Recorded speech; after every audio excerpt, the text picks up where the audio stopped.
Assad, l'envie, Assad, est la raison derrière le meurtre de son frère Habil par Qaïl, car il l'enviait quand Allah acceptait l'offrande de Habil mais n'acceptait pas celle de Qabil.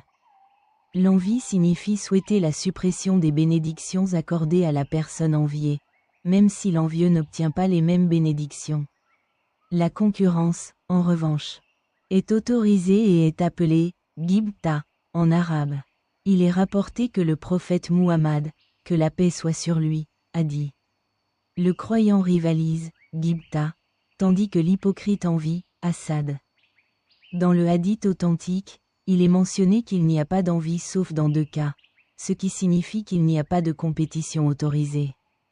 Les érudits affirment que l'envieux ne peut nuire à la personne enviée que si son envie se manifeste par des actions ou des paroles, la poussant à commettre le mal contre la personne enviée.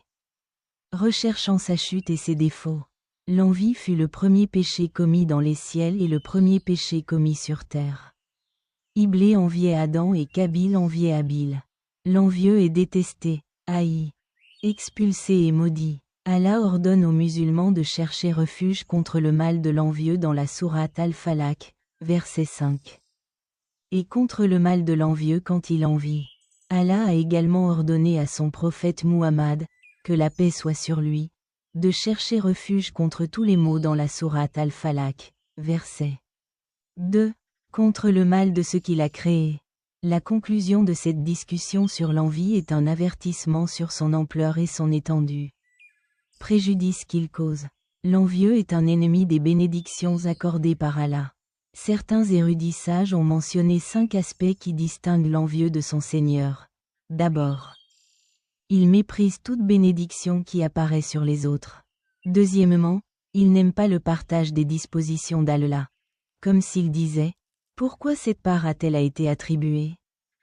Troisièmement, il s'oppose aux actions divines, ce qui signifie qu'Allah accorde sa faveur à qui il veut, tandis que l'envieux est avare de la faveur d'Allah. Quatrièmement, il trahit les alliés d'Allah ou a l'intention de les trahir et souhaite leur retirer leur bénédiction. Cinquièmement, il soutient l'ennemi, Iblé.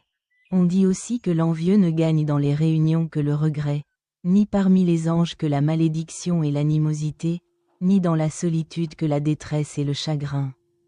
Ni dans l'au-delà que le chagrin et le tourment, ni d'Allah sauf 11 Talsu al-Qurtub, l'interprétation du Saint-Coran, vol. 10, page 355. 33.